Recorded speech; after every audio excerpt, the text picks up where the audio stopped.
Alors, dans ce module, on va se poser la question de savoir si j'ai un client, un fournisseur, voilà, qui a besoin d'accéder à une information en base de données, dans ma base de données, et que moi, je ne veux pas lui donner accès à cette base de données pour tout un tas de raisons, de confidentialité ou autres. Eh bien, lui, au travers, par exemple, d'un identifiant, comment est-ce qu'il va pouvoir faire pour récupérer ces informations, voilà, malgré que voilà, j'ai pas envie de lui donner, moi, ces différents accès. Je vous donne un exemple très concret. Là, j'ai une base de données, outil de paiement automatique de mes fournisseurs via Stripe ou via Conto. Dedans, j'ai un ID que possède mon client ou mon fournisseur. Et par contre, il n'a pas accès directement à toutes ces informations-là, en l'occurrence la facture, le nom de la société, le numéro de facture, le montant, etc., etc. Et lui, au travers de ce simple ID, ce simple identifiant, il voudrait avoir accès bien, à différentes données, par exemple le nom de la société ou de la facture qui est rattaché à cet ID. Sauf que lui, il possède que ça. Et moi, je ne veux pas lui donner accès à mon Airtable, je ne veux pas lui donner accès à mon Notion, bref, je ne veux pas lui donner accès à ma base de données. Comment, du coup, est-ce que je fais?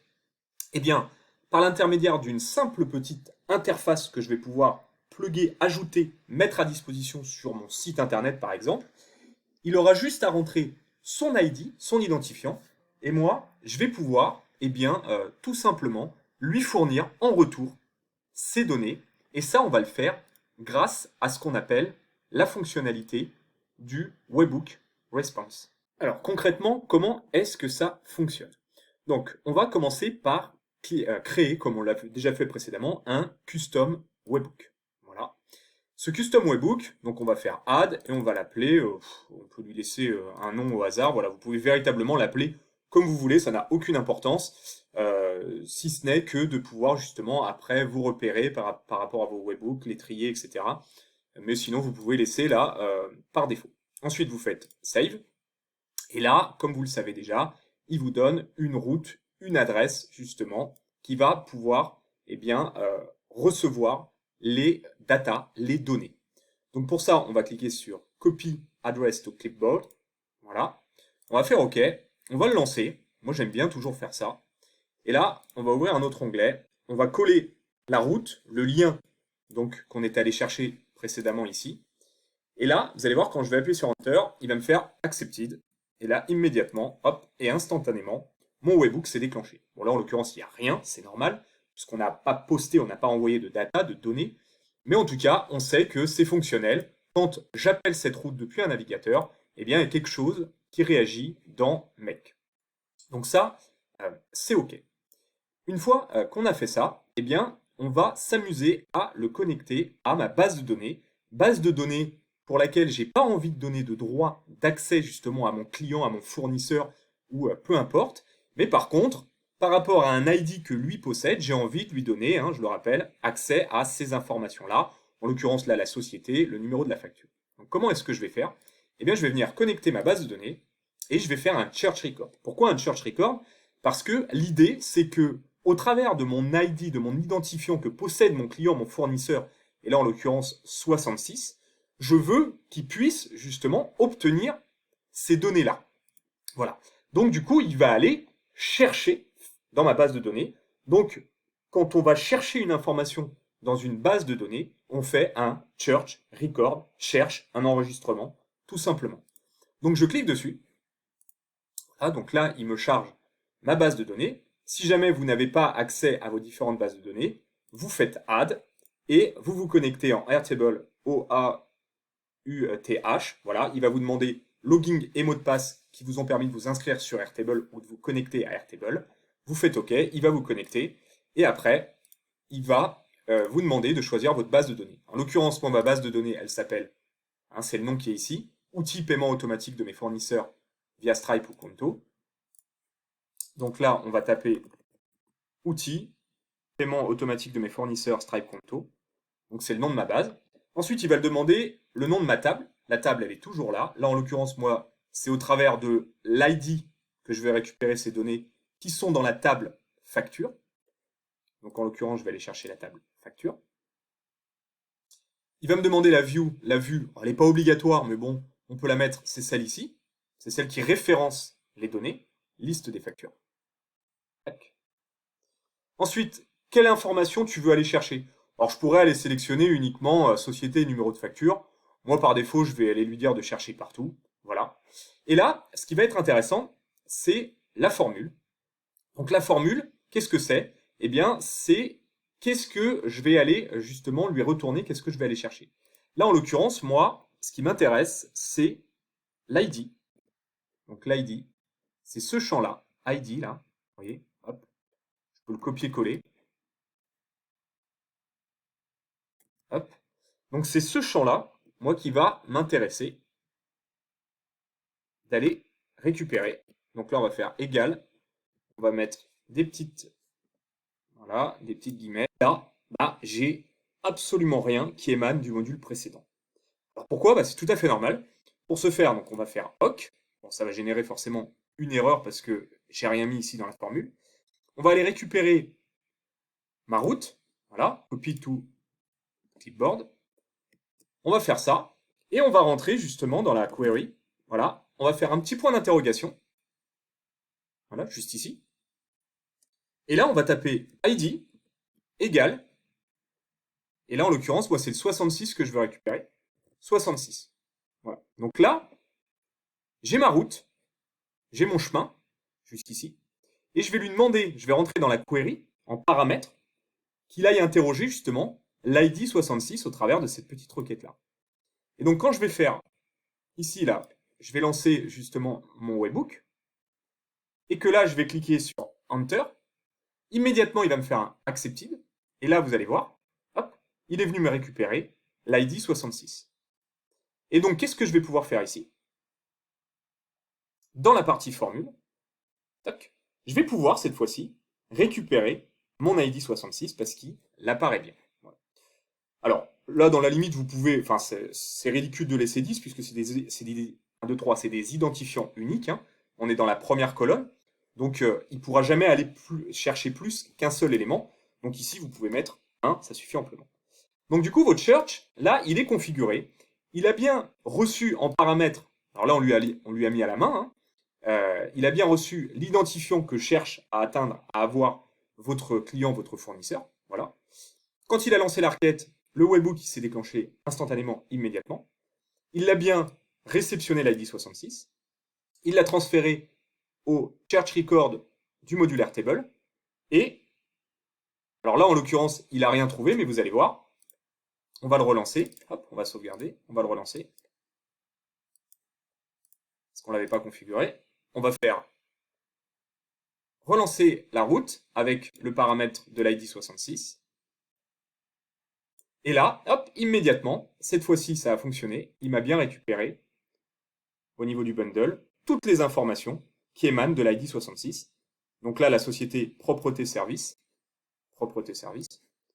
Numéro de la facture, par exemple, voilà, 853 75 KS, 853 75 KS. Donc là, par rapport aux paramètres que je lui ai rentré ici, là, par rapport à ce que je lui ai rentré ici, il est bienvenu appeler le webhook, qui a identifié qu'il appelait l'ID 66, qui l'a envoyé à Airtable et qui est venu chercher toutes les informations issues justement de l'ID 66. Alors, une fois que j'ai fait ça, bon, bah c'est bien, tout a bien répondu, j'ai effectivement, il a trouvé dans ma base de données mes différentes informations. Bon, ok, et qu'est-ce que j'en fais? Bah, c'est là qu'intervient justement le fameux Webhook Response. Donc là, on va aller cliquer sur Webhook et on va aller chercher le Webhook Response. Là, il me demande deux choses. Il me demande un statut et un body. Alors les statuts, je ne sais pas si vous vous souvenez, c'est ce qu'il y a justement, c'est ce qui est référencé dans les différentes documentations d'API. Par exemple, si on reprend, hop, on va sur Google, on va taper documentation API Pronto. Voilà. Et là, on va aller sur Conto Business API Doc. Voilà, c'est pas mal ça. Et vous allez voir, on va retrouver les différents codes erreurs. Alors, il faut chercher un peu, mais ça doit être dans la partie autant, pardon. Voilà, voilà. Donc là, vous avez par exemple le success response. Ça veut dire quand il y a eu un succès, donc c'est-à-dire que l'appel s'est bien fait, vous avez un code 200. Et après, vous avez les error response, vous voyez 400, 401, 500, voilà.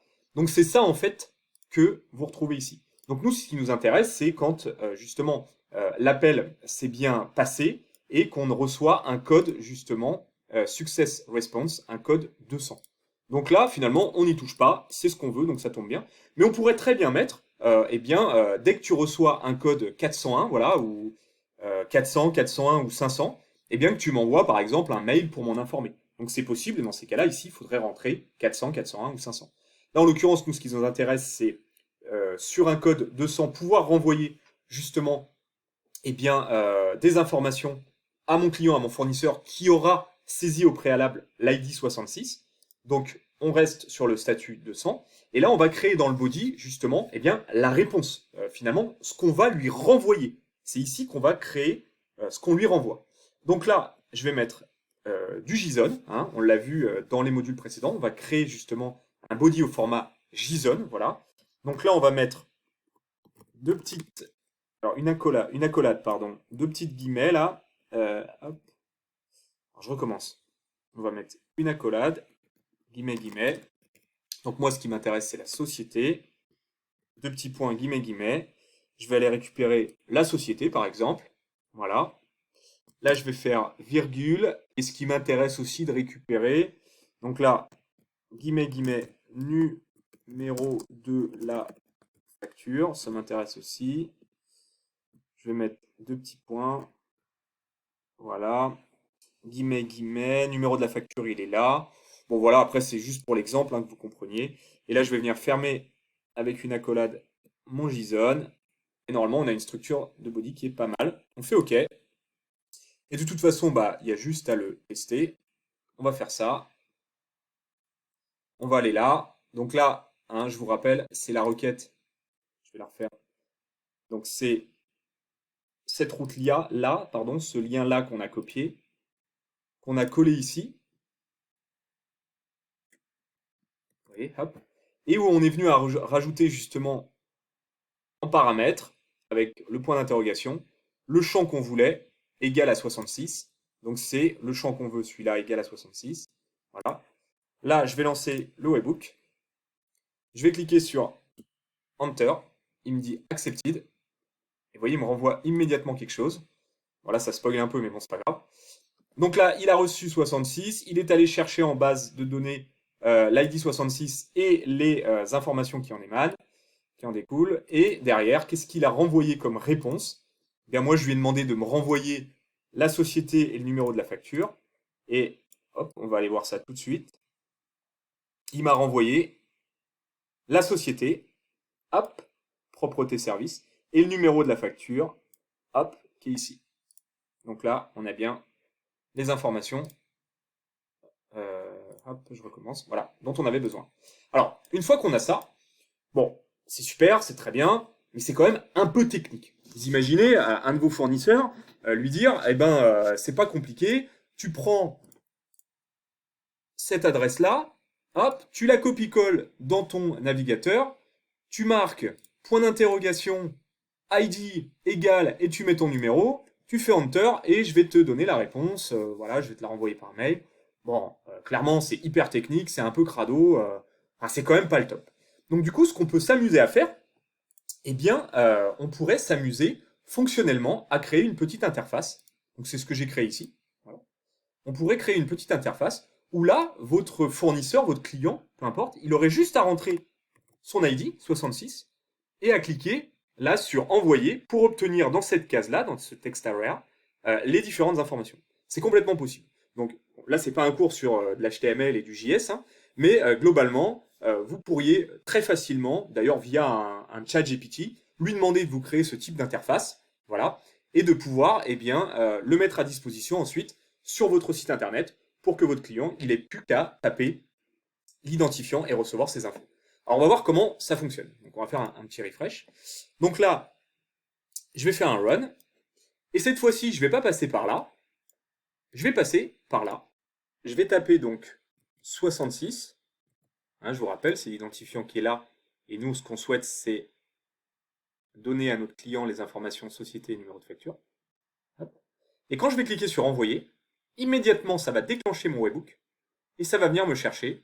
Vous voyez, c'est vraiment instantané. Voilà, hop. Ça va venir me chercher eh bien, les informations dont j'ai besoin pour mon client. Et vous voyez, d'un simple clic, eh bien, il a eu la réponse. Voilà, il sait que l'ID 66, ça correspond à la société propreté service, et il sait que le numéro de facture qui correspond à cet ID, c'est celui-là. Voilà. Alors, on va faire un refresh. On va se créer une nouvelle ligne. Et on va créer, par exemple, voilà, donc là, l'ID 69. On va créer société de test. Voilà. Et on va donner eh bien, un numéro de facture, 1, 2, 3, 4, 5, 6, 7, 8, 9. Donc voilà. Et donc là, j'imagine que j'ai mon client, il arrive, il s'interface à son espace client, par exemple, depuis votre site internet. Il dit mince, l'ID 69, c'est quoi la société qui correspond au numéro de facture? Il tape 69, il fait envoyer. Et là, il y a un souci parce que j'ai pas activé mon webhook. C'est pas grave, ça arrive. Donc là, on active le webhook. Hop, on recommence. 69, envoyé. Et là, immédiatement, eh bien, ça correspond à la société de pest et au numéro de la facture 1, 2, 3, 4, 5, 6, 7, 8, 9. Et c'est bien ce que j'ai en base de données. Voilà pour ce qui est du Webhooks Response.